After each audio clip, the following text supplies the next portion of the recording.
Hi Virgo, this is your May 2016 horoscope with me, Lada from Astrolada.com, for anyone who has their ascendant, sun or moon in Virgo.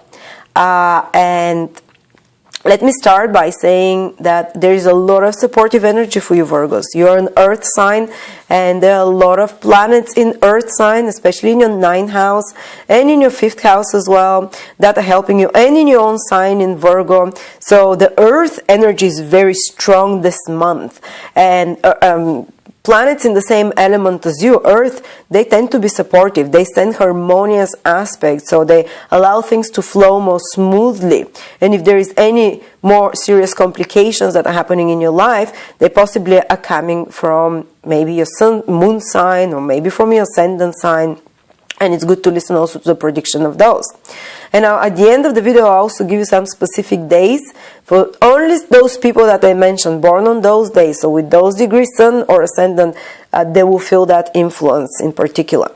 But the most important thing is that this powerful earth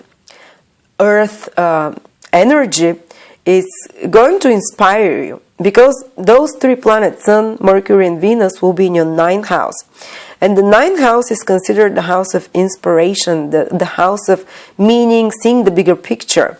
So this will be a part of the year for you when, if you've been going through some darker period, through something harder, you'll be able to make sense of it. You'll be able to see it from a higher perspective. You'll be able to see how the pieces of the jigsaw fit together, like from a bird's view almost. You see the forest rather than just the trees, and it will make sense for you, so you can plan for long term ahead, so you can get even more inspired. When the 9th house is triggered, people tend to feel more inspired, more optimistic, more supported by the universe, because 9th house is the house of divine support. And when it's there, this divine support can come in different ways, by opportunities that come, by uplifted mood, or by supportive circumstances, or it can come by some 9th house rules counselor and advisors that got to talk to us through.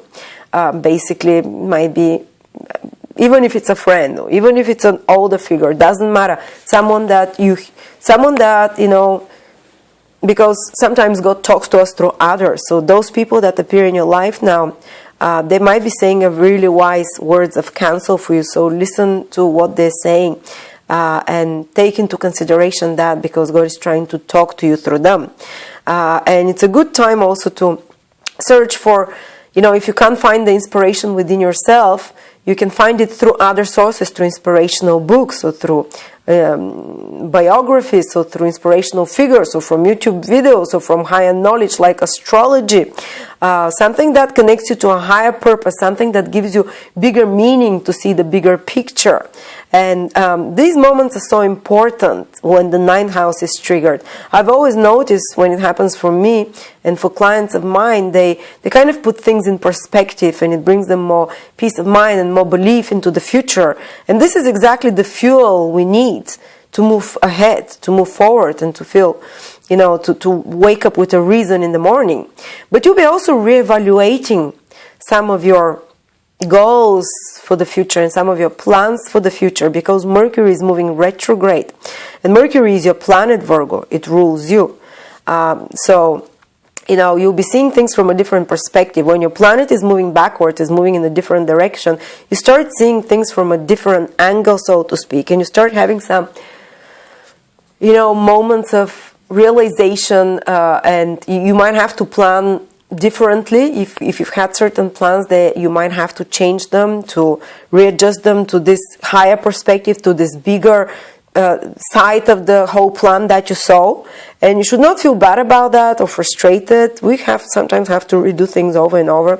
It's there because at the end of the process, when Mercury moves direct, you'd have incorporated a different view and corrected certain things in regards to your path in life, which puts you on the better, more reliable, more happy, and more meaningful path in life. So there'll be some reevaluation of your belief system, some reevaluation of your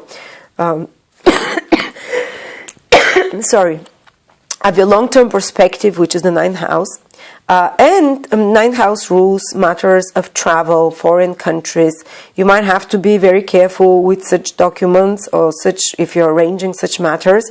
or you might have to put some extra efforts to find extra documents, or to make sure that everything is well organized, everything is well prepared, because Mercury retrograde does not tolerate mistakes, but it can reward you very well if you do your research well, and if you prepare, and if you plan well. Mercury retrograde can give 3 times more lasting and powerful results in regards to anything to do with higher education. So you might have to prepare extra hard for some exams, for example, for some faraway foreign countries, or for some dealings with foreigners, or for some dealings with people, some international travel or something of this sort, which is something to do with pre-qualification. You might start, how do I say, 9th house rules, when you start changing perspective in the long term. So this is the house that precedes your career, so that's the house of higher education. And when the planet is moving retrograde there, you might start reevaluating something in regards to your qualifications. Maybe you want to pre-qualify, maybe you want to, change something of your higher knowledge, something of your knowledge. So this, after that, can be very beneficial in your career. Okay, but as I said, you're receiving support. Jupiter is starting to move direct in your sign. Till now it was moving backwards for 4 or 5 months approximately, and from the middle of May it starts moving direct. You might not feel it immediately because it's a slow process. It starts picking up slowly, but it's as if doors start opening for you, Virgos. Again, make attention, you pay attention to the details till the 22nd of May while Mercury is retrograde, because it's your planet. But things are really starting to unlock from the middle and end of May, and new opportunities start to come to you. And things that you've been possibly working hard on for the past, something that you had to work hard on for the past few months, you're gonna start seeing the results of those. And some new opportunities for abundance, for growth, for travel again, because Jupiter rules travel, will come. For higher education again, you see.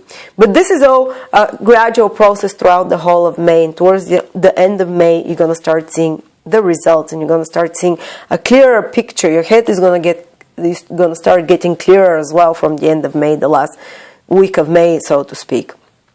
Another thing is that Saturn, there is a square between Saturn and Jupiter the whole of May. It's very close, and Jupiter is in your sign Virgo. That's why I'm talking specifically to you about this aspect, because in Vedic astrology, and I use Vedic principles, they work amazingly well, powerful with tropical Western astrology as well. And according to ancient Sanskrit books, when Saturn and Jupiter aspect the same sign, this is when a time, and basically now the aspect becomes exact, in May, and they're both aspecting your sign Virgo. They're both aspecting Virgo. Jupiter is in Virgo, Saturn is aspecting Virgo from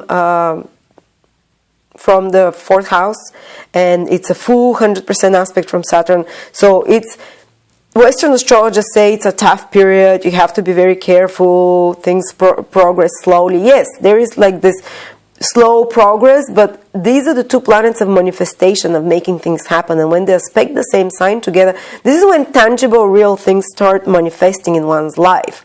And for you, Virgo, this is you. If it's your Sunday in Virgo, if you're born, August or September, big part, then the Sun naturally indicates your goals in life, indicates your career, indicates your path in life, indicates important men in your life as well. So things going to start moving, things going to start happening on a tangible, giving tangible results.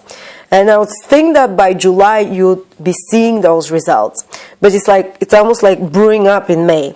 And if it's your moon that is in Virgo, then Mars and Jupiter and Saturn both aspecting Virgo, it indicates that some tangible results and tangible developments and changes are starting to happen to your home, to your family environment, to emotional connections to others. If it's your ascendant in Virgo, then it's your overall life. That, with this aspect happening, you will start seeing results now. You will start doors will start opening, even though, Saturn requires hard work, but Jupiter brings those opportunities. And when you combine opportunities and hard work, that's why when these two planets aspect a sign together, it's not only faith and belief, which is Jupiter, not only, opportunities, but also you putting the efforts and the hard work, which is Saturn. This is when things really happen. This is when we really manifest. And this is when the area of this life start moving ahead. And for you, the first house, whether it's your sun, moon, ascendant, it's about you, and it's about you having a breakthrough and starting to move forward.